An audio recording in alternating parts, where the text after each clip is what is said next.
నమస్తే. ఇన్నాళ్ళు నన్ను సపోర్ట్ చేస్తూ, ఎంకరేజ్ చేస్తూ మీ ప్రేమని నాకు అందిస్తున్న ప్రతి ఒక్కరికి కృతజ్ఞతలు. అలాగే ఈ వీడియో కూడా ఖచ్చితంగా మీకు ఉపయోగపడుతుంది. లైక్, షేర్ అండ్ సబ్స్క్రైబ్ చేసి మీ సపోర్ట్‌ని నాకు అందించండి. అలాగే ఈ వీడియో పట్ల మీకున్న అభిప్రాయాన్ని కామెంట్ సెక్షన్‌లో కామెంట్ చేసి తెలియజేయండి. ఇప్పుడు వీడియోని చూద్దాం. నమస్తే. Welcome to our channel. నేను పద్మిని. ప్రస్తుతంతో పాటు ప్రముఖ ఆధ్యాత్మికవేత్త, ప్రముఖ న్యూమరాలజిస్ట్ లక్ష్మీ నరసింహస్వామి ఉపాసకురాలు శ్రీమతి స్రవంతి గారు ఉన్నారు. మాట్లాడదాం. నమస్తే అక్క. నమస్తే పద్మిని. అక్క, ఏకాదశికి కూడా విశేషంగా స్వామి గురించి మాట్లాడుకోవటం, ఎట్లా అయితే సంకష్టహర చతుర్థి గురించి మాట్లాడతామో అలా క్రమం తప్పకుండా ఏకాదశి గురించి మాట్లాడుతున్నాం. అటు పౌర్ణమి, అమావాస్యల గురించి ఈ 4 తిథులు మాత్రం తగ్గేదేలే, వదిలేదేలే. ఎందుకంటే ప్రకృతి అందిస్తోంది. ఈసారి నేను ఎప్పటి నుంచో వెయిట్ చేస్తున్నా ఈ ఏకాదశి కోసం, అంటే ఈ కాంబినేషన్ లో వచ్చేటటువంటి ఏకాదశి. ఎందుకంటే సాటర్డే వస్తోంది కాబట్టి. శనివారం స్వామి అనుగ్రహం అంతా మన మీదే ఉంటుంది. ఎప్పటి నుంచో అనుకుంటున్నా, అబ్బా శనివారం వస్తే బాగుండే. ఎందుకంటే శనివారం స్వామి డేగా చెప్తాము. ఏకాదశి తిథి విష్ణుమూర్తికి అత్యంత ప్రియమైనటువంటి తిథి కాబట్టి. వరుధిని ఏకాదశి పేరు ఎంత బ్యూటిఫుల్ గా ఉంది. చాలా ఇష్టం వరుధిని అంటే. అనే పేరు ఫ్రెండ్ ఉండేది కళ్యాణి అని, వాళ్ళ చెల్లెల పేరు వరుధిని. వరుధిని ఎంత మంచి పేరు, ఎంత బాగుందో. చదివిన వెంటనే ఒక రకమైన ప్లెజెంట్ ఫీలింగ్ వచ్చింది. రైట్, వరుధిని ఏకాదశి వచ్చేస్తోంది కాబట్టి ఏకాదశిని ఎలా వినియోగించుకోమంటారు? ఏకాదశి ఎప్పుడు ప్రతి నెల వచ్చే ఏకాదశికి మనకి వైశిష్ట్యత ఉంటుంది అనమాట. అలాగే మనకి ఇప్పుడు చైత్ర మాసము చక్కగా శుక్లపక్షంది చేసేసుకున్నాం, కృష్ణపక్షంది ఇప్పుడు ఫస్ట్ చేసుకుంటున్నాం మళ్ళీ. కాబట్టి తప్పకుండా స్వామికి మీరు జనరల్ గా ఏమని చెప్తాం మనం, స్వామికి తులసి మాల అంటే చాలా ఇష్టము అని చెప్తాం. అయితే ఏకాదశి నాడు తులసిని మాత్రం తెంపకూడదు అనమాట. ముందు రోజే తెచ్చేసుకోండి, మీరు బయటకు వెళ్ళి తులసి మాల శుక్రవారం సాయంత్రమే తులసి మాల తెచ్చేసుకొని పెట్టుకోండి ఇంట్లో. శనివారం నాడు మాత్రం తులసిని తెంపకూడదు. ఒకవేళ కొంతమంది ఇంట్లో కూడా తులసి వనం వేస్తారు, చాలా ఇండిపెండెంట్ హౌసెస్ ఉంటాయి, పెద్దగా పెంచుకుంటారు. అంటే పూజించే తులసి కాకుండా ఇలా పక్కకు వేసుకుంటే తులసి దళాలు తీసి మాల కడతారు, అది తెంపుకోవచ్చు. అది తెంపుకోవచ్చు. అయితే శనివారం నాడు తెంపకుండా ఉండడం అనేది చాలా ఇంపార్టెంట్. అది కూడా శుక్రవారం నాడే తెంపుకొని మాల కట్టేసుకొని పెట్టుకోవాలన్నమాట. అయితే తులసి మాలని సమర్పిస్తే గనక స్వామికి అత్యంత ప్రీతికరమైనది మనం సమర్పించినట్టే లెక్క అనమాట. తప్పకుండా పిండి దీపం అనేది తప్పకుండా పెట్టుకోండి ఆ రోజు. అయితే ఎన్ని పిండి దీపాలు పెట్టాలి అంటే 11 పెడితే చాలా మంచిది. మీకు లాస్ట్ టైం నేను చెప్పాను 108 పెడితే పనులు అవుతాయి అని చెప్పిన ప్రతి ఒక్కళ్ళకి అయ్యాయి పనులు. నిన్న కాక మొన్ననే, ఎగ్జాక్ట్లీ మొన్ననే ఒకరు ఫోన్ చేసి, మీరు పెట్టుకున్న వీడియో మేము చూసాము, మేము పెట్టుకున్నాము, మా పని అయింది అని చెప్పారు. సంహౌ ఈ యాత్ర కాల్స్ తో నేను బిజీగా ఉండి ఆ కాల్ మిస్ అయ్యాను, లేకపోతే అది కూడా సేవ్ చేసుకునేదాన్ని. అమ్మో, ఆ 108 దీపాలు ఎలా మీకు స్ఫురణకు వచ్చిందో, ఎలా ఈశ్వరుడు తలంపో తెలియదు కానీ అద్భుతం, ఇంకా తిరుగులేదు దానికి. మొన్న మనం నీకు చెప్పాను కదా, అలా అమ్మవారికి కూడా 8 దీపాలు పెట్టండి ప్రతి శుక్రవారం అని చెప్పి నీకు మెసేజ్ పెట్టాను. అమ్మాయికి వాళ్ళ హస్బెండ్ కి జాబ్ వచ్చేసింది. శుక్రవారం నాడు పెట్టారు, మంగళవారం నాడే జాబ్ వచ్చేసింది. ఒకసారి చదువుతున్నాను అక్క నేను అది. హాయ్ మ్యామ్, నమస్తే. మీరు చెప్పినట్టుగానే యూట్యూబ్ లో 8 దీపాలు పెట్టాను. మా సార్ జాబ్ ఎక్కడైనా దొరకాలి అని ప్రే చేస్తూ పెట్టాను. Next Tuesday formalities finished, Wednesday నుంచి వెళ్ళిపోతున్నారు కూడా. మీరు చెప్పినట్టు 8 వీక్స్ 8 దీపాలు పెడుతున్నాను madam, thank you so much. Business కూడా బాగా రన్ అవ్వాలి అని మళ్ళీ అడుగుతున్నారు. బ్యూటిఫుల్ కదా అసలు. తప్పకుండా అమ్మాయి బిజినెస్ తప్పకుండా రన్ అవుతుంది. ఎందుకంటే ఒకళ్ళు చెప్పింది విని చేసినప్పుడు, అయ్యో వీళ్ళు చెప్పింది మనం చేసాం కదా, మనకి పని అయింది కదా, వాళ్ళకి చెప్పాలనే గ్రాటిట్యూడ్ ఒకటి. ఆ యూనివర్స్ కి ఆ గ్రాటిట్యూడ్ కనుక మనం చూపిస్తే తప్పకుండా మళ్ళీ గ్రాటిట్యూడ్ చెప్పించుకునేలాగా చేస్తుంది. నిజంగా థ్యాంక్స్ యూనివర్స్. అలా మనం దీపాలు పెడితే ఏమవుతుందంటే మన కర్మ పరిపక్వం అవుతుంది. సో దీపానికి ఆ వైశిష్ట్యం ఉంది కాబట్టి మీరు ఏకాదశి నాడు 11 దీపాలు పెట్టండి. ఎప్పుడు పెట్టమంటారు? పొద్దున పూటే పెట్టండి. పొద్దున పూట పెట్టుకొని పిండి దీపాలు అయితే చాలా మంచిది, 11 పెట్టుకోండి. చక్కగా మీకు ఓపిక ఉంటే కనుక ఆవునేతితో పెట్టండి. ఇంకా ఒక్కొక్క దాంట్లో 7 ఒత్తులు వేయండి. ఎటువంటి పరిస్థితుల్లోనూ మనకి పనులు తప్పకుండా అవుతాయి అన్నమాట.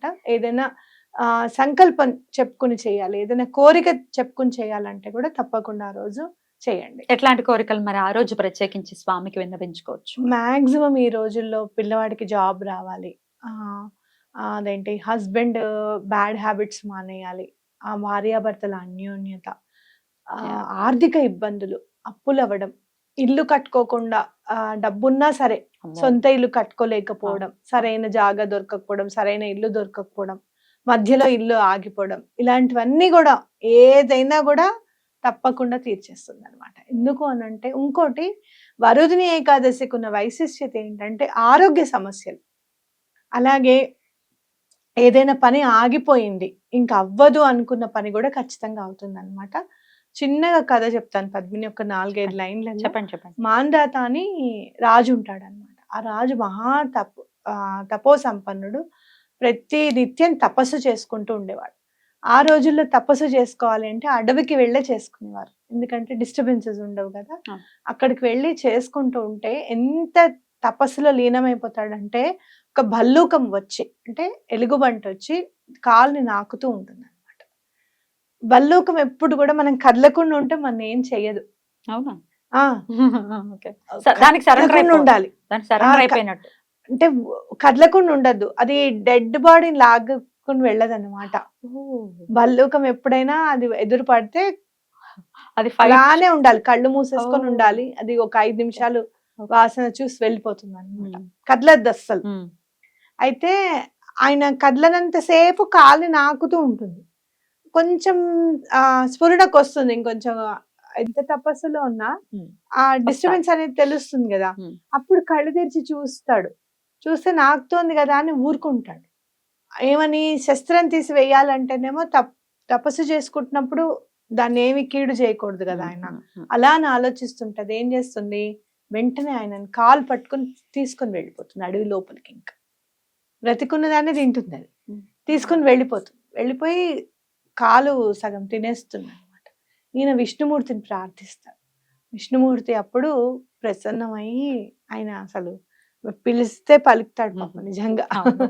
వెంటనే ఆయన ప్రత్యక్షమై ఆ భల్లూకాన్ని చంపేస్తాడు.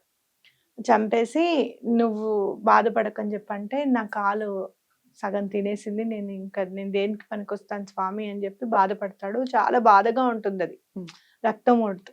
ఇప్పుడు ఆయన చెప్తాడు, నీకు ఇప్పుడు తగ్గిపోతుంది, అయితే నువ్వు తప్పకుండా మథుర వెళ్ళమంటారు. మథుర వెళ్ళి అక్కడ వరుదిని ఏకాదశి వ్రతం చెయ్యి, నీకు నువ్వు శరీర ఆరోగ్యం అంతా వచ్చేస్తుంది మళ్ళీ అని చెప్పి చెప్తారు.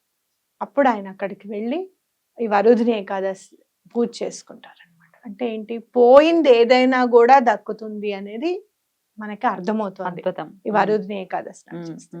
ఆరోగ్యము అంటేనేంటి, అది అంతకు ముందు పనిచేసిన అవయవం ఏదైనా సరిగా పని చేయకపోవడం, అవునా కదా. లేదు అంటే గనక కొత్త వచ్చి రావడం, కొత్త గొడ్డలో ఏవో ఒకటి ఏవో అని చెప్పి అట్లా పాతగా పనిచేసే వాటిని అడ్డుకోవడం అన్నమాట. అడ్డుకుని అది ఎక్స్ట్రాగా పనిచేయడం, ఇలాంటివన్నీ కూడా తగ్గిపోతాయి అన్నమాట. విష్ణువుకి ఆ ఆరోగ్యంకి సంబంధించింది దండం పెట్టుకొని, మా ఆరోగ్యం చేకూరాలి స్వామి అని చెప్పి దండం పెట్టుకోవడం. నష్టపోయిన ద్రవ్యం ఏదైనా కూడా వస్తుంది అనమాట. నష్టపోయింది ఏదైనా వస్తుంది అనేది గుర్తుపెట్టుకోండి. ఈ వ్రతం ఆచరిస్తే చక్కగా 11 దీపాలు పెట్టి స్వామి దగ్గర 11 రూపాయలు కూడా పెట్టండి. కాయిన్స్ అలా పెట్టేసేసి, నెక్స్ట్ డే శనివారం మనం పూజ చేసుకుంటున్నాం కదా, ఆదివారం అవుతుంది పారణ చేయడానికి, తప్పకుండా గుడికి వెళ్ళండి ఈసారి. ఎందుకంటే హాలిడేస్ లో వచ్చింది, ఇలాంటి అవకాశం మళ్ళీ ఎప్పుడు వస్తుందో తెలియదు, అవునా. మళ్ళీ 15 రోజులకి శనివారం రావచ్చు, ఆదివారం రావచ్చు, అవునా. కాబట్టి ఈ 2 రోజులు సెలవు వచ్చింది కాబట్టి ఎటువంటి పరిస్థితుల్లోనూ గుడికి వెళ్ళండి. ఆదివారం రోజు వెళ్ళి ఆ 11 రూపాయలు గుడిలో హుండీలో వేసి స్వామికి విన్నవించుకోండి, మాకు ఎటువంటి పరిస్థితుల్లోనూ మా పని అయ్యేలాగా చూడు స్వామి, 108 దీపాలు పెట్టుకుంటామని చెప్పి కూడా దండం పెట్టుకోవచ్చు. ఇప్పుడైతే 11 పెట్టుకున్నాం, మా పని అయిపోయిన తర్వాత శనివారం 108 పెట్టుకుంటామని కూడా దండం పెట్టుకోవచ్చు. ఎటువంటి పరిస్థితుల్లోనూ మీకు పనులు అవుతాయి. ఉపవాసం ఉన్నా లేకపోయినా ఈ ప్రక్రియ చేసుకోవచ్చు కదా. చేసుకోవచ్చు. ఉపవాసం ఉంటే ఏమవుతుంది అని అంటే, శరీరం కూడా క్లెన్స్ అయిపోతుంది. అయితే మీరు ఏమి తినకుండా ఉండలేరు అంటే గనక టిఫిన్ తినండి, అన్నం తినకండి. టిఫిన్ తినేసి వాటర్ ఎక్కువగా తాగండి. ఆ రోజు మనకి ఆకలి వేస్తుంది, ఎండాకాలం, నిమ్మకాయ నీళ్లు అవి ఏమైనా తాగండి శుభ్రంగా. ఇది నిర్జల ఏకాదశి కాదు, శుభ్రంగా తాగండి. తాగిన తర్వాత నెక్స్ట్ డే మీరు పారణ చేసుకోవచ్చు అన్నమాట. పారణ సమయం తొందరగానే ఉంటుంది.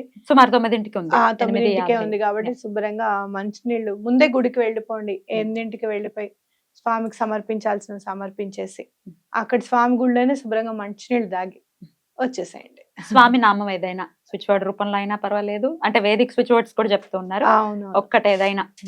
మనకి ఎక్కువగా ఉపయోగపడేది స్వామిది మనకి వెంటనే అని అంటే గనక శ్రీనివాస అరవింద లోచన, ఇది చాలా బాగా పనిచేస్తుంది.